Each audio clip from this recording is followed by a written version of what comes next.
doing this for about 18 months. Dean just celebrated 21 months of recovery from heroin addiction. Awesome story. Our immediate connection was that we were both based in New Jersey. Dean played ice hockey at an extremely high level. If any of you know hockey, you might know the names Trevor and James Van Riemsdyk. James is playing on the Toronto Maple Leafs now, and his brother Trevor plays on the Chicago Blackhawks. Dean played with them growing up, and he's got a very powerful story, and I'm absolutely delighted to turn it over to him and let him tell the story. Thank you. So as John said, my name is Dean. I'm 26 years old, and I suffer from substance use disorder. Probably for the better part of the last 5-6 years of my life. Cocaine, alcohol, and heroin, sometimes all at the same time. Towards the end there, it was all heroin. That's what drove my life for many years. And like growing up, I never thought, I told myself, and like, I would never be that person. I thought I was in such a bubble that it could never affect me. I come from a really great family, 2 loving parents who gave me everything, you know, I ever needed or I ever wanted. I had every opportunity in the world. I could have went to any school I wanted to go to. You know, nothing was unattainable, and they made sure of that when I was growing up. And it all started my freshman year of high school. You know, leading up to that point in 7th and 8th grade, I had a cousin who was the same age as me. And I come from a really small town in New Jersey, right on the beach there. If you ever seen that horrible show, Jersey Shore, I live like 2 towns down from Seaside. And my town is tiny. My whole family lives there. And my cousin was the same age as me, and we both had older brothers in high school at the time, and we knew they were drinking. And we made this promise to each other that we weren't going to get involved in that. We were going to focus on athletics. You know, I played hockey. He was a swimmer. And we were going to focus on our education. And we weren't going to drink. We weren't going to get involved in any of that. And that all changed my freshman year of high school. And it was a couple of friends of mine. You know, it was like a Friday night, 2 or 3 weeks into high school. And they said, you know, Dean, why don't you come over tonight? My parents are out. We got some beer. We're going to hang out. And instead of standing up for what I knew was right, I just wanted to be a part of, right? I just wanted to fit in with these kids. So I went over there, and I remember it like it was yesterday. Like, you asked me the first time I had a Coca-Cola, I couldn't tell you. You asked me the first time I had a beer, I could tell you what kind of beer it was, how many beers were there, who was there, what street it was on, what house it was at, what town I was in, like what was the weather. It was 72 degrees. Like, I remember it. It was the first time I put a substance into my body. And I'll never forget it, that freeing feeling I felt. And by the end of the night, when all the beer was gone, I was going around and I was picking up every last empty beer and trying to get every last little drop out of it. Because from the first time I put alcohol into my body, it was never enough. And like, that's a huge red flag right there. And obviously I didn't see it then. I can look back and see it now, but I was too young. And like I said, I never thought I'd be that person. I never thought I'd have a problem. High school went on. I continued to drink. You know, nothing out of control, but every time I did drink, I drank to excess. It wasn't uncommon for me to get sick. You know, I'd be the last one up drinking at night, and I'd be the first one up if there was beer left over, drinking it in the morning, thinking that's what made me cool in high school. So my junior year came around, and I started looking at colleges. And, you know, when I was looking at schools, I wasn't looking to go play hockey. I was focused on strictly education. Like, that was my plan. I was going to college to get an education because that's what college is about. You go there for 4 years to better your future, to get a degree, make my parents proud, and that's what my goal was. You know, so my senior year comes around and I graduate, and I go to a school in Pennsylvania. I get accepted into the nursing program, and I go out there as a freshman. Luckily enough for me, they had a hockey team. And I tried out for the hockey team. I made the team. You know, I'm going to all my classes. I'm playing first line defense on a college hockey team. And I started getting involved on the weekends with drinking, which I knew was going to be a part. It's a part of college. I knew it was going to be there. I had an older brother in college at the time. But I wasn't exposed to anything else besides alcohol and a little bit of weed in high school. But about 2 months in, one of the first college parties, a couple of the older kids on the hockey team said, why don't you come upstairs? We got something to show you. I went upstairs into one of their rooms, and they were all doing cocaine. And they said, you want to try it? And of course, these are all older kids on the hockey team. These are all like the captain.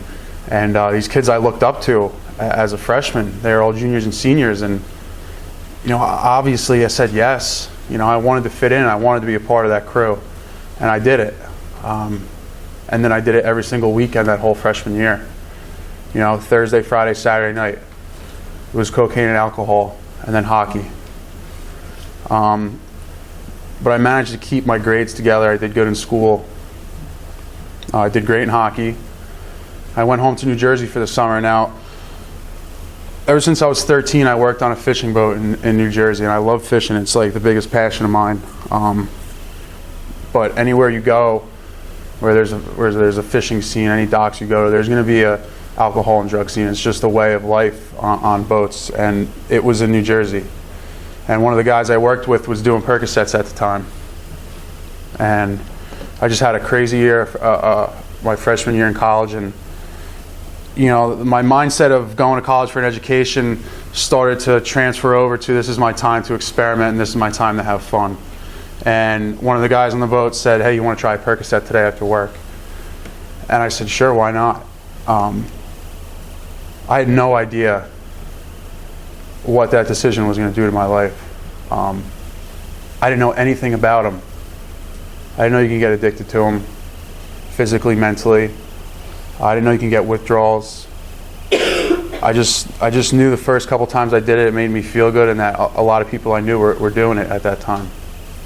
And I did them like 2 or 3 times that summer, but that was it. I wasn't up and running with them. I went back to school as a sophomore. I have my own house now, with 4 other kids on the hockey team. And now I have the freedom to drink and the drug the way I want to. I don't have an RA looking over my shoulder. And that's what I did my sophomore year. I was named the captain of my hockey team in college my sophomore year. Huge responsibility. And I would stand up in front of the team before a game on the weekends, and I'd say, nobody can go out and drink tonight. Everybody just stay in. We got a big game tomorrow. And I'd stop at the liquor store on the way home and pick up a 12-pack of beer and sit in my room and drink by myself, and didn't think anything was wrong with that. I thought I had everything under control. My drinking increased to every night that year. The cocaine use picked up. It was not just weekends anymore. It was doing it by myself in my room some nights, not going to classes in the morning, missing whole days of classes because I was up all night. My grades inevitably suffered, and my GPA wasn't what was required to stay in the nursing program, so they said, you have to come back and take summer classes to get back in. And I was not having that. I was not going to be in landlocked Pennsylvania. I wanted to be at the beach surfing and fishing all summer. So I decided to just leave all that behind. All those friends I made over those 2 years, I just said goodbye to it, because it was more important for me to be home in New Jersey, where I can go out with my friends and I can drink and I can work on the fishing boat. And that turned out to be a really bad decision. That same guy was working on the boat, and this summer I got involved in Percocets heavily. It became an everyday thing. The first time I used it, I'd use it one day, and then it'd be like 3 days, and I'd try it again, and then it'd be 2 days, and I'd try it again, and then it'd be 1 day, and then it was, before I knew it, it was just every day, and it just snuck up on me. Like I wasn't aware that it was happening. And again, at this point, I didn't know any of the side effects. I didn't know about addiction. I didn't know withdrawal symptoms. I didn't know any of that. I was so clueless. And I did them every day that summer. It was just a routine. It was go to work at 6 in the morning, get off the boat around 4:30 with a handful of cash, and go buy 3 or 4 Percocets and just do the same thing over the next day. And then I went to a school in the Bronx, SUNY Maritime College in the Bronx, and I woke up for my first day of classes after using Percocet all summer and drinking like a fish. And I remember feeling like I had the flu. I woke up like I was so nauseous. I was sweating, but I was like freezing at the same time. My skin hurt. My legs couldn't stop moving. I had like restless legs. And I thought I just had the flu. it took me a couple weeks of going home on the weekends, coming back up, going home in New Jersey, using, and then coming back up to realize that it's the drugs that I was withdrawing. I tried out for the hockey team at this school. I made the team. I'm playing again. I made it like 2 months playing hockey, and then I quit. Something I love more than anything. I played since I was 5 years old, all over the country, Canada. Great teams with great players, like super competitive, and like I loved it. It was a passion, and I just quit and walked away because it was more important for me to go home to New Jersey on the weekends to get the Percocets than it was to stay up in New York and play 2 hockey games. Well, I started going back to school, coming back up to school on a Sunday night, and I would wake up on Monday and feel those withdrawals, but I would be so anxious, and I felt so depressed. And I seriously thought I had anxiety and depression. My mother's like, okay, you're going to go see a doctor. And meanwhile, my mother had no idea what was going on. She had no idea I was using. She took me to a doctor. I sat down with this doctor for 15 minutes. And in 15 minutes and talking to me, asking me questions, she diagnosed me with anxiety, depression, and ADHD. She prescribed me Xanax, Klonopin, Adderall, and Lexapro. And for me, at that point in my life, that was like, I thought that was the greatest thing. And I abused those just like I abused any other substance I ever put my hands on. And it got out of control, and I was up and I was down. I made it through that first year of school. I did all right in school. I passed all my classes. Back to New Jersey for the summer. Back to the boat, back to the same people doing the same thing. One day during that summer, I couldn't find Percocets, and the girl I was getting them from said, hey, I know somebody with heroin. And I always told myself I would never do that. Those people who do heroin I'm above that. I thought I was better than them by doing Percocets, when in reality, they're the same damn thing. I thought I was better, but that day I was so sick, I was like, yeah, sure. I'll only do it this one time. I did it that one day, I sniffed it, and I never did a Percocet again. It was often running on the heroin. It was cheaper, it was more powerful, it was more readily available. The pills were drying up, they were becoming harder to find. So now, I have a full-blown heroin habit. I go back to school for my 4th year of college, which should have been the year I graduate. Now I'm behind because I transferred. I play hockey for like 2 weeks before I quit again because I just could not deal with staying up in New York on the weekends. I'd go home Thursday, Friday, Saturday, Sunday, use, and then go back up to school, and I'd be so sick by Tuesday morning, like the worst withdrawals you could ever imagine, that I would jump on a bus in the Bronx, take a 45-minute bus ride to Manhattan, jump on a train in Manhattan, take a 2.5-hour train ride down to the Jersey Shore to meet my drug dealer for 20 minutes, only to sit on that same train and that same bus back to New York just to feel better for maybe an hour, maybe 2 if I was lucky. And then it was back to the same misery. I'd miss all my classes for the day. Needless to say, those 2 semesters were terrible for me. I barely passed any classes. I was barely going to class. I was so sick I couldn't get out of my bed. And the school was like, listen, like, we're going to give you one more shot for you to come back next year, and you really have to prove to us that you want this. I said, I'm going to do it. I'm going to, and obviously they had no idea I was using. I'm going to quit.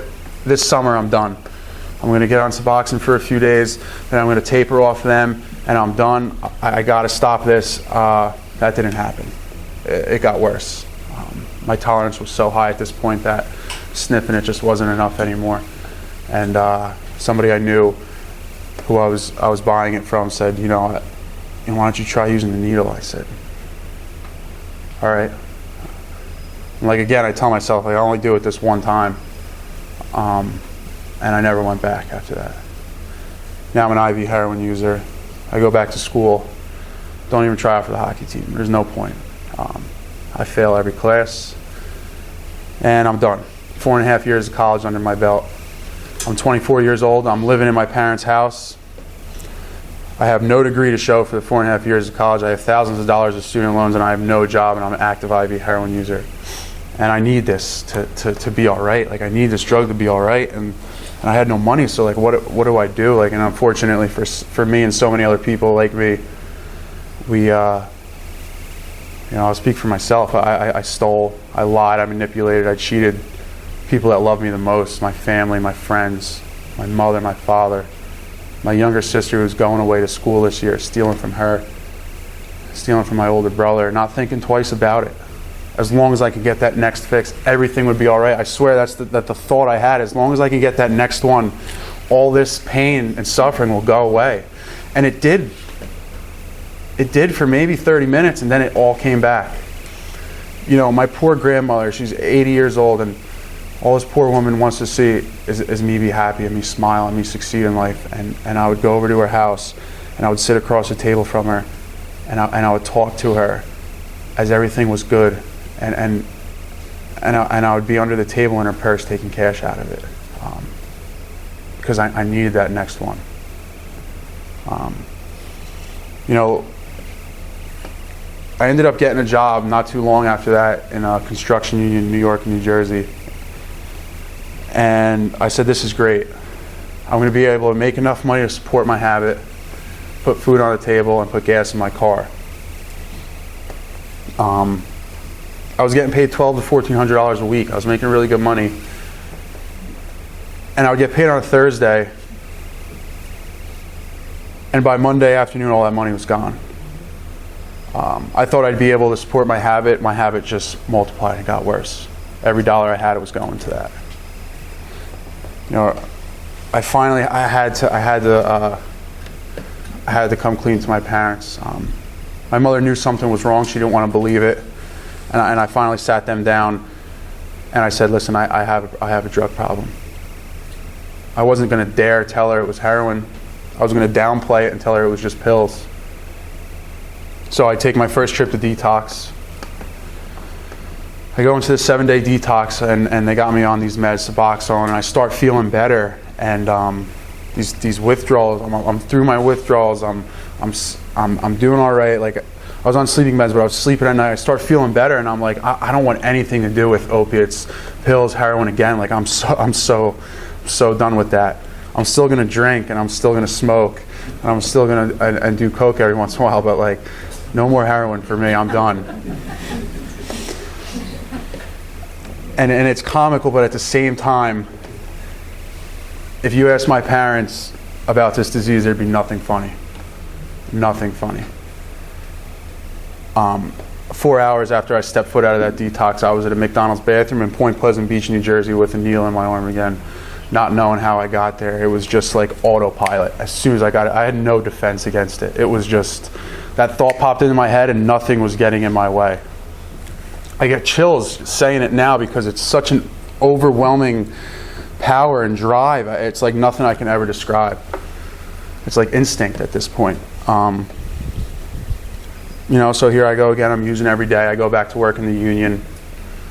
Driving home from work one day, I fall asleep behind the wheel and I slam into a car in front of me. I bounce off that car and I hit a telephone pole. The first thought that went through my mind after the airbag hit me in the face, broke my nose, and split open my chin and my shoulder separated was, where are the drugs? I gathered all those drugs and I put them in my pocket. The ambulance came. I said, I'm fine. I don't need to be seen. I ran to the nearest fast food bathroom and did the rest of what I had, because that's what was most important to me. They towed my car away. I was like, it's fine. I'll just get another car. Everything's going to be okay, as long as I can keep working. I worked for another 2 weeks, and I'm driving home on the same road I just got in an accident on, and I'm swerving, and I get pulled over. The cop immediately knew something was wrong. It wasn't hard to tell. I was throwing up an hour before that. My eyes are shot. It smells like weed in the car. The cop says, we're going to search your car. I signed the paper. He searched my car. He found everything. Suboxone, marijuana, pipe, needles, spoons, 150 empty bags of heroin, and I go to jail for the first time. And take a second trip to detox. And this time I did an inpatient treatment program. The first time I never did that. I went to an intensive outpatient program, which I cheated on the drug test the whole time, because it wasn't strict. It was easy to bypass it. I wasn't ready to stop. This time I was done. 30-day treatment program, not leaving this building, working on myself, finding out why I used, finding out all the reasons why I do the things I do. I was like, oh man, I learned I got all this knowledge now about the disease. I was so done. I mean, when I tell you I was so done, like if you hooked me up to a lie detector test and asked me if I wanted to get high or drunk anymore, I would have said no. And I would have passed with flying colors, because like, I'll tell you what, I was done. I was so done. Couldn't disappoint my family anymore. I couldn't watch my mother and my father cry in front of me and ask me, why can't you just stop? Please just stop. I got out of that program. I woke up on the 5th day out of that program, 10 o'clock in the morning, beautiful sunny summer day, and said, I should probably have a drink right now. 10 a.m. I started making myself gin and tonics. Drank 1, drank 2, drank 3. 4 hours from the first sip of alcohol. I was in a welfare hotel room in Seaside Heights, New Jersey, with a needle in my arm, crying my eyes out. Like a scared little boy, not knowing how I got here again. In front of this 45-year-old man, just crying. I knew I was going back to work on Monday. This was like a Saturday or a Sunday. I went back to work on Monday. I was working in Jersey City. I worked Monday to Thursday. Get my paycheck on Thursday. Driving home on the New Jersey Turnpike. What city do I pass? But Newark, which is not a very nice city, known for its drugs and its crime. I pull into Newark, and I end up buying $500 worth of heroin. I pull over on the side of the New Jersey Turnpike on the shoulder to get high. I get high, and I sit there for a minute on the side of the road to make sure I'm okay to drive. And then I start driving, and the next thing I know, I'm getting pulled out of the car by a state trooper after he had Narcaned me to bring me back to life because I had overdosed driving. And then he informs me that I had swerved across 3 lanes, and I had gotten I got in a head-on collision with a lady driving home from work who was 6 months pregnant. And that's where heroin brought me. And I'll never forget being in that jail cell, handcuffed to the bench again. And for the first time in my life, realizing that I wasn't just hurting myself. Because for the longest time, my parents would say, just please stop. And I'd say, listen, if I want to live this life, I'm going to live this life. I'm only hurting myself. But for that first time, they call it like a moment of clarity, and like I had one. And I was just like, I'm like a wrecking ball, man, just ripping through society right now. Only by the grace of God was she okay. And there was no injuries. Thank God there was no injuries. She walked away. My face was messed up, whatever. Nothing. It doesn't matter what happened to me. The only thing that matters is that she was okay. And in that jail cell, I knew I had to do something. I had to change my life, or I was going to die or end up in jail. That was just the facts. And I go back to detox down in South Jersey to another 30-day inpatient program. And I remember being in that program, and I remember towards the end, I was so scared to get out. I was so scared. I was like, can I just stay here? As much as I didn't want to be there, I did not want to go back out and use. But I knew in my heart that if I did not seek further help, I was going to be right back where I was. And so my mother did a little bit of research. God bless my mother and my father for never giving up on me, because if I didn't have them, I probably wouldn't be here right now. And they found this place in New Hampshire called the Granite House in Derry. And I did not want to go to New Hampshire.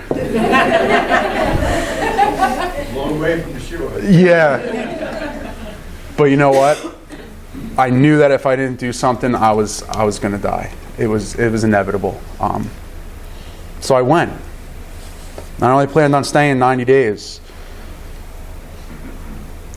And I met some amazing people who and I heard their stories, and it made my story seem like it wasn't that bad. And I see these people smiling and happy, and I was like, holy hell, this might actually be possible. Because up to this point, man, I was so hopeless. I didn't think I was going to stop. I thought I was going to die like this. and I decided to stay longer.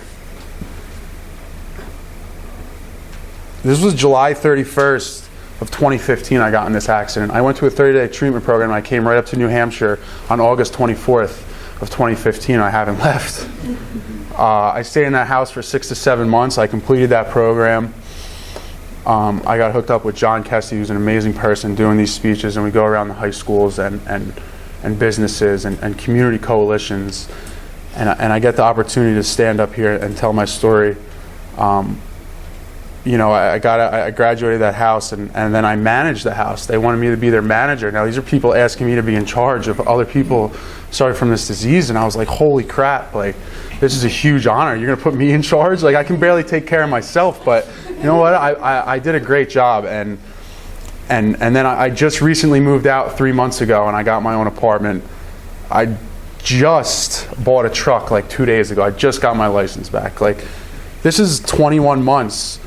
And I'm still putting these things back together. Like, my family's just starting to come around and trust me again. Like, it's going to be a long road.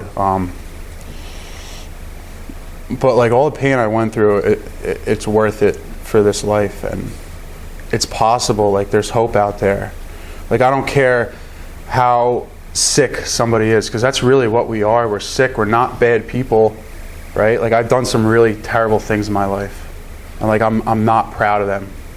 But I'm not a bad person. I was just a sick person trying to get better. And there's plenty of sick people out there who need help. And if by telling my story, you know, as hard as it is sometimes, I know that my experience can help somebody else. And I think that's why I do it. Because like, I don't wish this disease on my worst enemy. Like, I don't want to see anybody else's parents suffer the way my parents did. I just lost a really close friend of mine, 22 years old, in an overdose last week. I went to his wake on Saturday. And the hard part wasn't sitting up there and looking at his lifeless body in the casket, 22 years old. The hard part was looking at his family. If I have put my family through that, I can't do it. So I'm on this road for the long run. And I guess all I want to let you know is that there's hope. And there's help, and there's people out there that want to help. You know, all you got to do is look for it. Thank you.